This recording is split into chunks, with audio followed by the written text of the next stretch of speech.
Саламатсыздарбы, урматтуу Салам радиосунун угармандары, ошондой эле YouTube каналындагы көрүүчүлөр.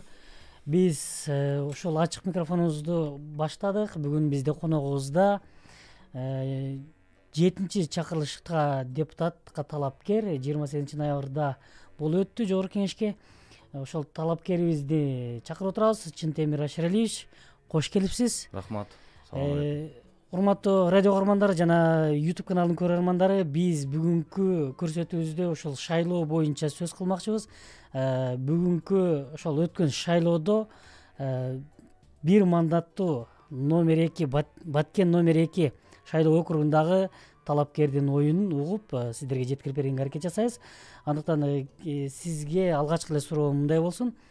Мына ошол бүгүн ошол 28 ноябрда өткөн жогорку кеңеште шайлоо канчалык деңгээлде таза өттү деген сиздин пикириңиз? Анан канча добуш алдыңыз эле? Ассаламу алейкум, жалпы Баткен элим. Эми шайлоонун таза өткөндүгү тууралуу кыскача айтып кетейин. Шайлоо үгүт иштери башталганга чейин дагы, үгүт иштеринин убагында дагы биздин мамлекетибиз тарабынан, бийлик тарабынан мен ойлойм, жакшы аракеттер көрүлдү депчи. Мурдакыдай ырчы бийчилерди чакырып, бир концерт коюп, же болбосо оюндарды өткөрүп, оюн коюп, той берип, элди чогулткан киши болгон жок. Акчаны ачыктан ачык таратып алышкан жок. Талапкерлер, партиялар дагы алар боюнча ар кандай ушул нарушениялар боюнча өзүңүздөр көрүп аттыңыздар, эскертүүлөр берилип атты, штрафтар салынып атты. Мен оюмча үгүттөө иштеринин убагында мамлекетибиз тарабынан жакшы аракет болду. Админ ресурстар боюнча дагы тыюу салынды. Өзүңүздөр көрдүңүздөр, мамлекеттик кызматкерлер аралаша алган жок. Анан ушул шайлоого катышуунун дагы пайызы өзүңүздөр көрдүңүздөр аз болду бул шайлоодо. Мунун негизги бул ушул себеби акча таратылбагандыгында, ушул концерт менен элди чогултпагандыгында, андан тышкары ушул админ ресурс ошол мамлекеттик кызматкерлердин үгүт иштеринде аралашпагандыгында болду да. Ошондуктан элдин катышуусу да аз болду. Ушул шайлоодочу элдин катышуусу аз болду. Эми мен өзүм алган добушум боюнча азыркы ар кандай сөздөр айтылып атат. Менин талапкерлеримдин дагы, шайлоочулардын дагы мага болгон наразычылыктары бар. Бирок эми бул жерде мен наразычылык деп деле айтпайм. Мен негизи фактын эле көргөзүп коеюн деп ойлоп турам да. Биз саат 8:00-да 20:00 чамасында жалпы шайлоо участоктор жабылды. Жабылгандан кийин эсептөө башталды. Эсептөөнүн негизинде саат 20:40 чамасында, мына могу таблицаны көргөзүп койсоңуздар болот. Аширалиев Чынтемир Камчыбекович 29% менен 3254 голос менен добуш менен алда баратам мен. Экинчи орунда Ражабалиев Нурлан Аскаралиевич агабыз баратат 17% менен 1888 шайлоочу добушу менен. 8:50 чамасында Зубой деген жанакы жалпыга азыр сөз болуп атат. Бышкадагы Зубой болду программада. Андан кийин ал Зубой бизде Баткен аймагында 1 саат 40 мүнөт, 50 мүнөт, 1 сааттын чамасында Зубой болуп турду. Кээ бир урналар чек бербей калды. Кээ бир урналар 2-3төн чек берген дагы урналар болду, мүчүлүштүктөр болду. Ошол урналардан кийин кандайдыр бир себептер менен азыр бул жакта 1888 добуш алып турган. Ошол убакта уже 87% урнанын эсеби автоматтык түрдө эсептелип бүткөн болчу. Ошондон кийин Зубойдон кийин эле Ражабалиев Нурлан Аскаралиевич кандайдыр бир себептер менен 6000ден ашык добуш алып алдына чыгып атат да. 6000ден ашык. Бул жерде ал цифра жок. Азыр ал жөнүндө түшүндүрүп берем. 6000ден ашык цифра менен алып чыкты. Анан менин шайлоочуларымда дагы мындай кооптонуу, күмөн саноо башталды. Шайлоонун тазалыгына жанагы Зубойдон кийин. Бул жалпы эле кыргызстандыктарда күмөн жаратты. Партиялардын арасында күмөн жаратты, башка талапкерлердин арасында күмөн жаратты. Негизи баары жакшы келаткан, шайлоонун баары жакшы эле келаткан. Колдон келишинче аракет кылды мамлекетибиз. Бирок ушул Зубой бардыгында күмөн, кооптонуу жаратты деп айтсам болот. Анан мен айттым, эртеңки кол менен саноону күтөлү дедим. Тарынбай туруңуздар дедим шайлоочуларыма. Эртеси күнү 29 ноябрь кечки саат 17:20 бизге кол менен саноо эсептөө бүттү деген маалымат келип түштү. Биз Борбордук шайлоо комиссиясынын Бишкектеги сайтына, официалдуу сайтында кирип өзүбүздүн результатыбызды көрдүк. Бул тарапта, Бул жакта турат мына. Жакта жазылып турат. Итоговые данные по результатам ручного подсчета деп жазылып турат. Бүттү. 80 участок бар Баткен шайлоо округунда. 80 участоктун бардык протоколдору мына келди деп турат. Поступило протокол УИК 80%, 80 УИК 100% бүттү. Бүткөндөн кийин результаты чыгып атат. Ашыралиев Чинтемир Камчыбекович 6262 голос алды. Экинчи орунда Ражабалиев Нурлан Аскаралиевич 6106 добуш алды деп чыгып атат сайтта. Бул 29 күнү кол менен эсептелгенден кийинки на следующий день бул. Эртеси күнү чыгып атат бул нерсе. Анан биз естественно БШКнын кызматкерлерине чалдык, Бишкекке чалдык, Баткенге чалдык. Анан бизде группа бар, жана талапкерлердин группасы бар. Ал жакта биздин Баткен облусунун ушул БШКнын өкүлдөрү бар. Ошол жака дагы ушул эле таблицаны жөнөттүк. Бишкектегилер да тастыктады, ооба, бардык протоколдор келип түштү, санадык, ушундай болду, результат чыкты. Эми ошол төраганын эле колу коюлса, бул утверждать этилет деп, аныкталат деп. Ошо менен күтүп турдук. Где-то бир 3-4 сааттан кийин 24 kg кайра жазып чыкты. Баткенде сбой болду, кайра Ражабалиев Нурлан Аскаралиевич алдыга озуп чыгыптыр деген. Биз прессадан уктук муну. Анан кайра биз түнү кайра сайтка кирдик. Ушул эле сайтка кирсек, бул жакта да таблицасын аз койдуп сурандым мен балдардан. Бул таблица чыгып калды. Бул таблицада Ашыралиев Чинтемир Камчыбекович бурчтагы. Бурчтагы эң ылдыйкы. Үстүндө до болуп турат, могул, астында после.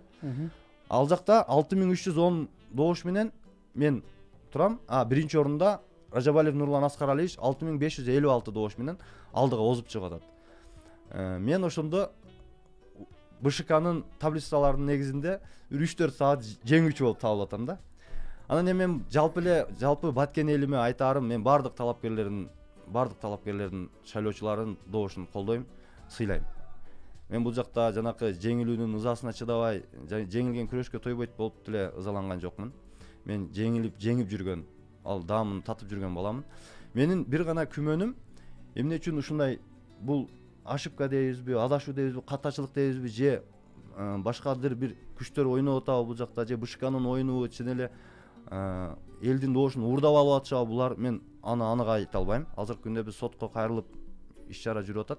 Мен эгер башында мо 29% алдында кетпегенимде, ошондо эле менин ордумда Нурлан Аскарович болгондо, мен мындай ызчууларга барбайт элем. Анан экөөбүздүн айырмачылыгыбыз мени көргөзүп, кийин Нурлан Аскаралиевичти көргөзүпкөндө мен мындай наразычылыктарды айтпайт элем. Ушундай күмөн жаралып атат азыркы күндө.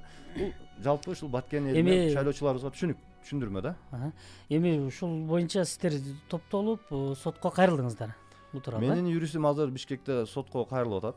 Бул боюнча биз колдоо саноо боюнча БШКга да жаздык, бул жака Баткенге да жаздык.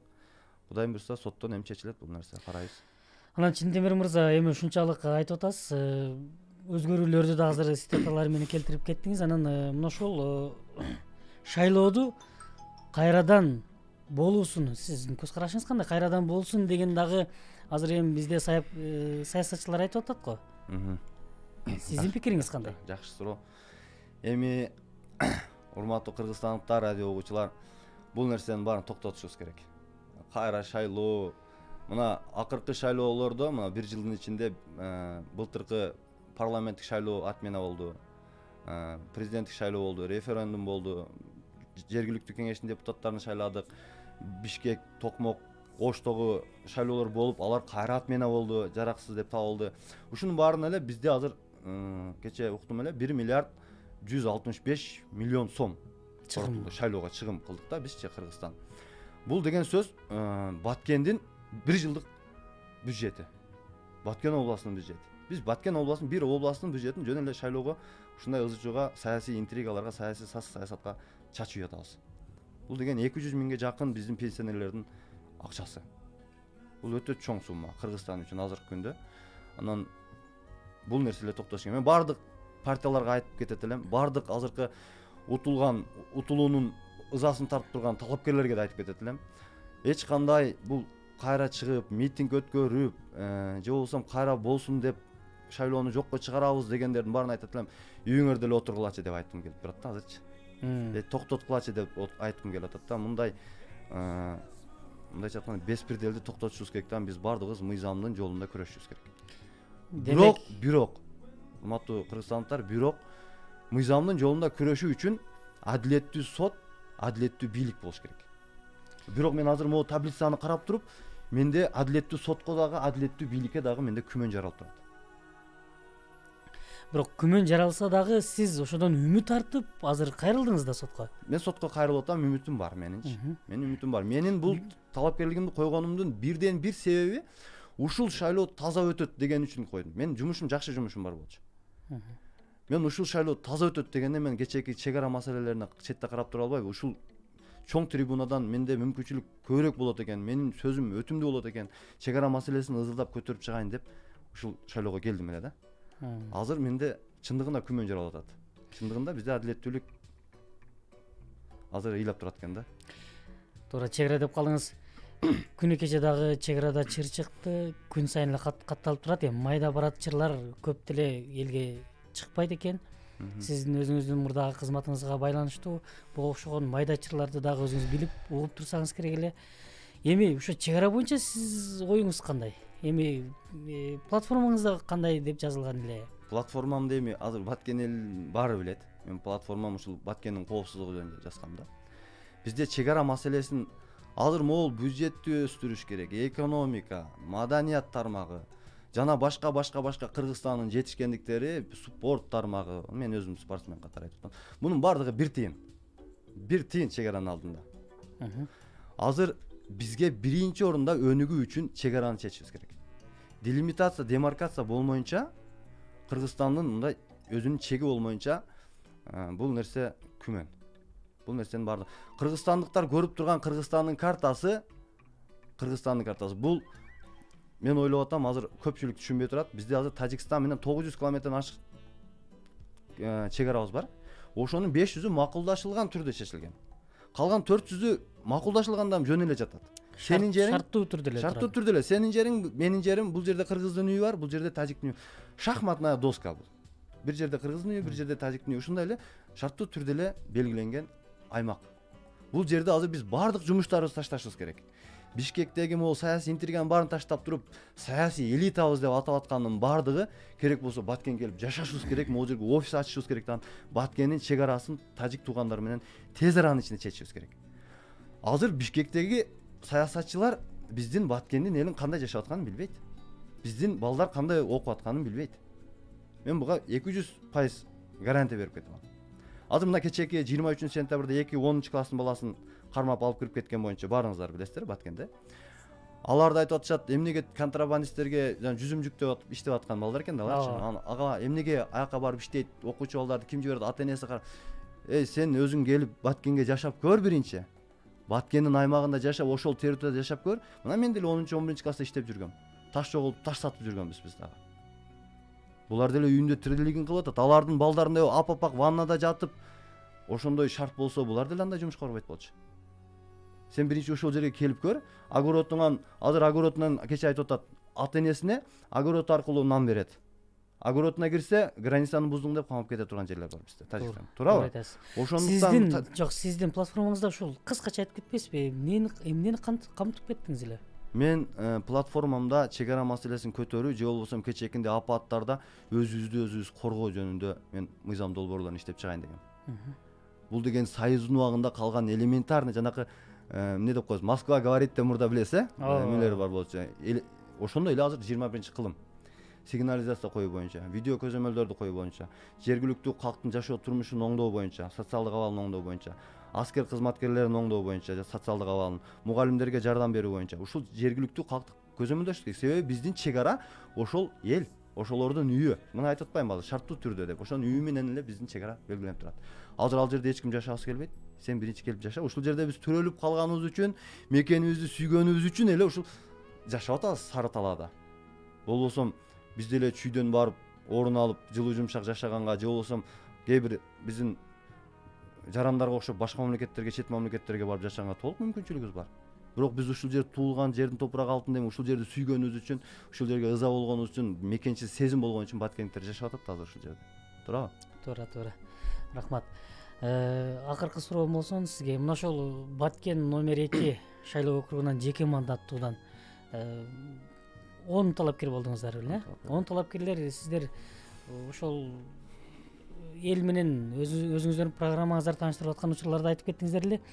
Биз ушул талапкерлер меморандумга кол коюп, бир группа ачып WhatsApp'тан анан ойлорубузду бөлүшүп турабыз. Эгерде кимибиз өткөн болсок дагы ошого жардам бергенге аракет жасайбыз дегениңиздер. Ошол дагы эле күчүндө турабы?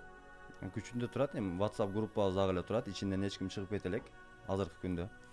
Эми WhatsApp группаны биз ачып, ошол кимибиз өтсөк дагы ошол кишиге жардам берип, кийин дагы ошол өзүнүн кеп кеңешибизди айтып турабыз деп сүйлөшүп алганбыз башында. Меморандумга кол койгон боюнча бул 7 күндүк мамлекет тарабынан, БШК тарабынан эл менен жолугушууларды өткөрмөй болдук. Жалпы 10 талапкер келип, элдин алдына чыгып сүйлөп, ошол жерден эле көрүнөт кимдин ким экеничи. Ал жерде бирөөнүн айыбын ачпай, жамандабай турган меморандум болчу, чогуу айланып. Бирок тилекке каршы биздин бир талапкерибиз ал меморандумга катышкан жок. Ражабалиев Нурлан Аскаралиевич катышкан жок. Азыр мен кече ошол сөздү айтсам, сен сөздү бурмалаба деген эмке бир тарапташтар чыгып атат. Мен меморандум боюнча айтып атам да. 7 күн биз меморандум кылып 9 талапкер чогуу жүрүп, ар бир жерлерде чогуу өткөрдүк. Эл менен жолугушууларды. Бирок Ражабалиев Нурлан Аскаралиевич келе алган жок. Ал киши ишеним партиясы менен мен тандем түзгөм, ушул кишилер менен иштешип атам деген бир маалымат берген бизге. Биз унчуккан жокпуз. Мен ошону айттым кече. Ал киши эч кайсы бир агитация көпчүлүк эле айылдарга барган жок. Мен ар бир айылга бардым. Актаптырга бардык, Самаркандыкка бардык, бүт жерге бардык да. Анан эми бул меморандумга кол койгондон кийин мен ойлойм, биринчиден мамлекетте да сыйлоо болуш керек, экинчиден элди да сыйлоо болуш керек. Барып өзүңдүн программаңды айта албасаң, өзүңдүн сөзүңдү айта албасаң, жогорку кеңеште элдин өкүлү катары элдин проблемасын айта албайсың да сен. Мен ошентип ойлойм. Ал жерге барганда элдин бул эл жиберген өкүл, элдин кулу ошол жерде ар бир элдин проблемасын, көйгөйүн ошол жерде чыркырап айта турган ал жерге биздин жигиттер керек да. Ошондой маселе. Рахмат, демек дагы эле күчүндө экен. Бирок сиздер бул меморандумга койгон талапкерлердин мындайча айтканда азырынча эч кимиси өткөн эмес. Дагы эле эми соттун чечимин күтүп атасыздар. Ооба, соттун чечимин күтүп атабыз. Эми убакыт көрсөтөт, Кудай буйрса, убакыт көргөзөт, соттун чечими көргөзөт, анан эми калган нерсени ошол мыйзамдын чегинде эле мен акырына чейин барайын эле деген оюм бар. Бизге Айбалаевга окшогон бир чек араны көтөрүп чыга турган бирөө керек болот. Жөн эле ал жерде кнопка басып отурган кереги жок. Бизге азыр Баткендин талабы, мен ойлойм, биринчи орунда чек ара. Кечинде деле көрдүңүз, ызчуу болуп атат деп атат. Ошон үчүн мына мен Ражабалиев Нурлан Аскаралиевичке дагы бир күмөнүм, биз Баткен шаарында өтө турган жолугушуубуз болбой калды. Жалпы 9 талапкер келип биз турдук ушул Баткен площадында, аянтында. Бирок чогулуш болгон жок. Мен буга дагы бир күмөнүм бар. Бийлик менен Нурлан Ражабалиев Аскаралиевич сүйлөшүү менен Баткен шаардык чогулушту же болбосо мэриянын шалакылыгы бул. Мэрия өткөрүп бере албай калды бизге. Же болбосо ушул сүйлөшүүлөрдүн негизинде ушул чогулуш болгон жок. Бүт жерде жалпы айыл өкмөттүн ар бир айыл өкмөттө биз чогулушууларды өткөрдүк. Бардык эле жерде чогулушуу болду. Анан айыл өкмөттүн деңгээлине дагы тең келе албаган мэрдин Баткен шаарына кереги барбы деген дагы менде ой кетип атат да. Элементарно ошол жерге мамлекет тарабынан коюлган талапты элди чогултуп бере албагандыгына менде күмөн жаралып атат. Дагы бир күмөнүм ушундан да. Ошондуктан эми жашасын Кыргызстан, акыйкаттык болсун.